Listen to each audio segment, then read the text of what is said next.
በሳውዲ አረቢያ እየኖራችሁ ችግር የገጠማችሁ ቶች ካላችሁ በዚህ ስልክ ቁጥር ደውላችሁ ማናገር ትችላላችሁ። ስልክ ቁጥሩ እንግዲህ የኮሚኒቲዎች ስልክ ቁጥር ነው ማለት ነው። ኢንሻአላህ ፈጣን ምላሽ ሰጧቸዋል ብዬ ተስፋ አድርጋለሁ። እህታችን በህይወት ተገኝታለች። እንዴት ተገኘች? ማን አገኛት? ጓደኞቿስ ምን አሉ? እንዲሁም ደግሞ የሰውየው ሪከርድ ምን ይላል? ጉዱ ምንድነው የሚለውን ነገር ልነግራችሁ መጥቻለሁ ማለት ነው። አሰላሙ አለይኩም ወራህመቱላሂ ወበረካቱ። ክርስቲያን ወገኖች ሰላም ብያለሁ። እንዴት ናችሁ? እኔ ያለው አልሐምዱሊላህ። ውድ ቤተሰቦች የሀገሬ ልጆች ቀን ላይ አንድ የሚያሳዝን ቪዲዮ አካፍያችሁ ነበር ማለት ነው። እንግዲህ እሱ ቪዲዮ ምንድን ነው? በሳውዲ አረቢያ በመዲና ከተማ የምትኖር አንዲት እህታችን በአከራዋ ተደብድባ ጉዳት ደርሶባት በህይወት ትኑር ትሙት የታወቀ ነገር የለምና እባካችሁን አፋልጉም ብለው ቤተሰቦቿ ጉዳዩን ወደ ሶሻል ሚዲያ ይዘውት መጥተው ነበር። እንግዲህ ከትናንት ጀምሮ ፍለጋው እየተጣጣፈ ነበር፣ ግን ምንም አይነት ምንጭ ወይም ፍንጭ የተገኘ አልነበረም። ዛሬ ግን ከመሸ ወይንም ከሰዓት አልሐምዱሊላህ እህታችን በህይወት እንዳለች ተነግሯል ማለት ነው። ሀገሬ ልጆች እንግዲህ በህይወት መኖሯ ተነገረ እንጂ በእርግጥ ልጅቷ ቤተሰቧ ጋር ደውላ በህይወት አለው ብላ ተናግራ ወይንም ደግሞ ቤተሰቦቿ አግኝቷት አይደለም። ግን ደግሞ ይሄን ስላችሁ ዝም ብሎ የሚዲያ ሰው ወይንም ደግሞ ያልሆነ ወረኛ ሰው ሳይሆን የልጅቱን በህይወት መኖር የተናገረው ራሱ የኮሚኒቲ ሰራተኛ የሆነ ወንድማችን ነው ማለት ነው። ሀገሬ ልጆች እንግዲህ ለሱም ደግሞ ጉዳዩን ያደረሰው የሳውዲ አረቢያ ፖሊሶች እንደሆኑ ተናግሯል ማለት ነው። እንግዲህ እህታችን ከቤት የወጣችው ደመ ነፍሷን ነው። ምክንያቱም በጣም ከፍተኛ ጉዳት ስለደረሰባት እንዴት ትውጣ፣ እንዴት ትሄድ፣ የት ትሄድ፣ ከወጣች በኋላ ምን ማድረግ አለባት የሚለው ነገር ምናምን አሳስባት አይደለም። ብቻ እንደማንም ከዚያ ምልጣ መውጣት ነበረ የታያትና አልሐምዱሊላ ወላሂ እንደዛ ጓደኞቿ እያወሩ ነበርና እሱንም እነግራቸዋለሁ።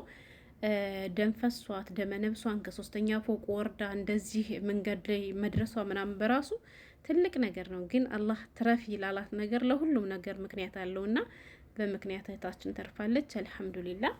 እና ውድ ቤተሰቦች እህታችን ከተረፈች በኋላ ያው ቤተሰቧ ጋር ደውላ ምናምን እዚህ ነይ ወይም ደግሞ ሰው ጋር ምናምን ለመጠጋት አልሞከረችም። ያው እንደወጣች ከቤት መንገድ ዳር ነበር የወደቀችው ማለት ነው። እና መንገድ ላይ ወድቃ የሳውዲ ፖሊሶች ናቸው አሉ ያገኟት። ከዛም በኋላ ማድረግ ያለባቸው ነገር ከመንገድ አንስተው ሕክምና አስገብተዋት ከዛ የሚያስፈልጋትን ሕክምና ተደርጎላት ልጅቷ ከታከመች በኋላ እንግዲህ ማንኛውም ስደተኛ ወደሚያርፍበት ለጊዜው መጠለያ ወደ ተባለው እንግዲህ እስር ቤት ውስጥ እንደገባች ነው የተነገረው ማለት ነው። የሀገሬ ልጆች እንግዲህ ያው ልጅቷ ዜግነቷ ኢትዮጵያዊ መሆኑ ስለታወቀ ያው ሁሉም ወይም ደግሞ ሁሌም እንደሚያደርጉት የልጅቷ ዜግነቷ ከተለየ በኋላ ቀጥታ የደወሉት ለኢትዮጵያ ኮሚኒቲ ነበር ማለት ነው። እሱ ምንድነው አንድ ዜጋችሁ እንደዚህ ያለ ነገር ደርሶባታል ተብሎ ለኮሚኒቲዎች ተደወሉ።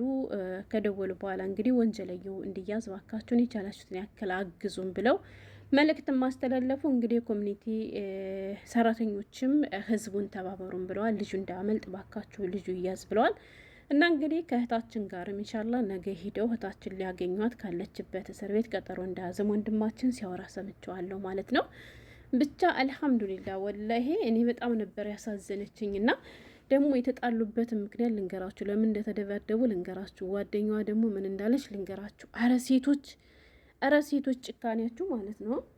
ትናንትና ስታ እባክሽን ያለሽን ነገር ፍንጭ ስጭነ ስለ ሰውየው ታውቂያለሽ ምናምን እየተባለ ወይ ፍንክች አብራ ከአንድ ጃዛ ቤት ነው የነበረ ልጅቷ ስትደበደብ ሁሏንም ነገር ከጅምሩ ጀምራ አይታለች።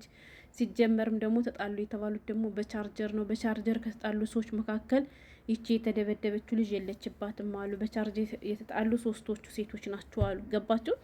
እና ትናንት አንስተው ልጅቷን እባክሽን አንቺ ስለ ሰውየው ሁኔታ ታውቂያለሽ ያለውን ነገር ንገሪን እባክሽን ምናምን ስትባል ወይ ፍንክች ብላ ነበር። ከዛ በኋላ ፎቶች ሶሻል ሚዲያ ላይ ይለጠፍብሻል ምናምን ነገር ስትባል ዛሬ አስገቡኝ አለችና ገባችና የማውቀውን ነገር ልንገራቸው አለችና መጣች ማለት ነው። እንግዲህ ስለፈራች ራሷን ነጻ ለማውጣት ማለት ነው። ወንጀለኛ ነች ስትባል እህቴ ጓደኛዬ መኳል አንሻ ነው መሰል ያለቻት ማለት ነው። አንዳንድ ሴቶች ግን መሆናችሁ ነው እናንተ። ኧረ ተው መርዛማት ትሆኑ ወላይ በቃ አለ አይደለ እኔ ከተያዝኩማ እኔ እንትን ካልኩማ ያቺም አብራ መያዝ አለባት ብላ ጓደኛዋን ሁሉ ማለት ነው ጦስ ውስጥ ለማስገባት የማታደርገው ነገር አልነበረም። እና ብቻ ገባች ተናገሪ ተባለች። እሱ ቦይስ አድርጎላን ነበረ ሰውየው ከወጣ በኋላ ማለት ነው። ከጅምሩ ልንገራችሁ ቃል ላይ በነገራችን ላይ እንዴት ቪዲዮ እንደሰራው አላውቀውም። በጣም ነበር የደነገጥኩት ሳስበው ምናምን ነገር ማለት ነው። እና ጉዳዩ ምንድነው መሰላችሁ? የመጀመሪያ የጠቡ መነሻ አለች ማለት ነው። ቻርጀር ጠፋና ሶስታችን ተጣላን አለች።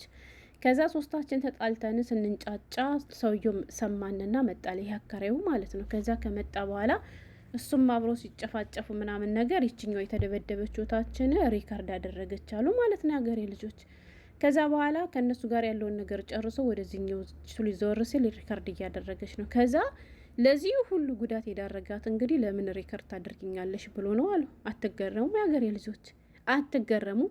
ራሱንም ከማይወጥ ወደ ውስጥ ከማስገባት እህታችንም ጉዳት ላይ ከመጣል ሪከርድ ከሆነ ያደረገችው ወይንም ደግሞ ቪዲዮ ከቀረጸችው ያንን ፎቶ ያንን ሪከርድ አጥፍቶ መገላገል በአጭሩ መቋጨት እየቻለ እሱ ግን ምን አይነት ሰው እንደሆነ አላውቅም። ይሄን ያክል ጭካኔ ጨክኖባት ከዛ በኋላ ማለት እሱ እኮ ማለት ነው በፍላጎቱ ወይንም ደግሞ እሱ ያሰበላት እኮ ልጅቷን መጨረስ ነበር። በነገራችን ላይ ራሷ ጓደኛ ስትናገር ነበር ማለት ነው። ልጨርሳት ነው ውጡ አለቻል ማለት ነው። አስቡት እንግዲህ ልጨርሳት ነው ውጡ ሲል ከዛ ደግሞ ጓደኞቿ እንግዲህ ያው እነሱም ወንጀለኛ እንደሚባሉ ስላወቁ ስለፈሩ ብቻ ተው ሲሉ እንግዲህ በዛን ሰዓት ነው እህታችን በደመ ነፍስ ከሶስተኛ ፎቅ አንስታ ወደታች የወረደችው ማለት ነው። ግን እንዳልኳቸው ጌታችን አላህ ተረፍ ላላት ነገር ለሁሉም ነገር ምክንያት አለና አልሐምዱሊላህ እህታችን በምክንያት አተረፋት ማለት ነው። እና ትናንትና አልናገርም ብላ የነበረውን ጉድ ሁሉ ዛሬ ስትዘረዝር ዋለች። እንዲሁም ደግሞ እሱ ብቻ ብልጡ ነው ሞቶ ማለት ነው። ሲያወራ ራሱ ድምጡ ማስጠላቱ ይቀፋፋ ማለት ነው። በነገራችን ላይ ከባድ ነው። እንደፈለጉ ይኖራሉ፣ እንደፈለጉ ይራመዳሉ። ይሁን ሲያወራ ምናምን በጣም ኃይለኛ መንገድ እንደተጓዘ ምናምን ነገር ነበር ድምጽ ራሱ የሚያስታውቀው። በእርግጥ በሰዓቱ ድንጋጤው ራሱ እንዲያወራ እድል አይሰጠውም ማለት ነው። እና እሱም ምንድን ነው መሰላችሁ ቦይሱ ላይ እየሰማሁት ልጆቹን ቤቱን አጽዱት እሺ፣ እጠቡት ቤቱን ማለት ነው። ያኔ ደም ምናምን ስላለው ማለት ነው። ቤቱን አጽዱት እሺ፣ ሰውየው እንዳየው ብሎ ሪከርድ አድርጎላት ነበር ማለት ነው የዋትሳፕ ቦይስ እና ከዛ እሷ ደግሞ ቁልፉ የት ነው የሚል ጥያቄ እየጠየቀችው ነበረ ማለት ነው። ከዛ እሱ ምን አለመሰላችሁ እሱ ብቻ አራዳ ሆኖ ሙቶ እንዳይፈለግ ማለት ነው፣ ሰው እንዳያሳድደው ፖሊስ ምናምን ጥቆማ እንዳይደረግበት እሱ ብቻ ነቂ ሆኖ ሙቶ ምን አለመሰላችሁ እኔ ምንሻ ይዞኛል ቤቱን አጽዱት። ሳውዲ አረቢያ ምንሻለ እንደ ሲጀመር ያገሬ ልጆች ምንሻለ እርግጠኛ ነኝ ኢትዮጵያ እያለ የመንግስታዊ ቡድን ነበር ማለት ነው። እና ብቻ እሱ እንደዚያ ብሎ ራሱን ነጻ ለማውጣት እየጣረ ነበረ። ግን አሁንም ድረስ እሷ ያችን ልጅቷ ስለ ሰውየው እንደምታውቅ ነው እየተነገረ ያለው። ግማሹ እንትን ያደርጉ ነበር ሁሉ ሁለቱም ባለትዳር ቢሆኑ ጎን ለጎን ደግሞ እንትን ነበራቸው ይባላል። ብቻ ብዙ ነገር እየተባለ ነበረ። እና ጓደኛዋ ግን የምታሳፍር ነች። ገባችሁ? ራሷን ነጻ ለማውጣት እንጂ ስለ ልጅቱ ምንም ያሳስባት ነገር አልነበረም። ያም ሆነ ይህ ብቻ እህታችን አላህ በሰላም ከቤተሰቦቿ ጋር ይጨምራት እና እውነት ያድርገው። እስኪ ኢንሻአላህ ደግሞ እንግዲህ በሰፊው ደግሞ ነገ እንግዲህ የኮሚኒቲ አባሎች ሂደው ልጅቷን አግኝተው ኢንሻአላህ ድምጧን እንሰማለን ብዬ ተስፋ አድርጋለሁ። ብቻ ደስ ብሎኛል ወላሂ። በህይወት አለች ብሎ ራሱ ሲያወራ ተሰማው ራሱ እንዴት ደስ እንዳለኝ ማለት እኔ እንደዚያ ሆናለች ብሎ ሲባል እንደዚያ የከፋይ ልጅ ቤተሰቦቿስ ምን ይሉ ይሆን? እንዲሁም ደግሞ ባለቤቷ ገጠር ለገጠር እየተንከራተተ ድንገትና ባለቤት ሞታለች ተብሎ የተነገረው ሚስት ሞታለች ነው የተባልኩ ነው ያለ እሱ ራሱ እና ለነሱ ራሱ በህይወት አለች ተብሎ መነገሩ ትልቅ ነገር ነው። እና አላህ በሰላም ከቤተሰቦቿ ጋር ያገናኛት ነው የምለው። ምንም እንኳን ጉዳት ቢደርስባት ዋናው ነገር በህይወት መትረፏ ነው እላቸዋለሁ። እና ለተጨነቃችሁ ቶቼ አልሐምዱሊላህ እህታችን በህይወት ተገኝታለች ለማለት ነው የመጣው። ሰላም ሁኑልኝ።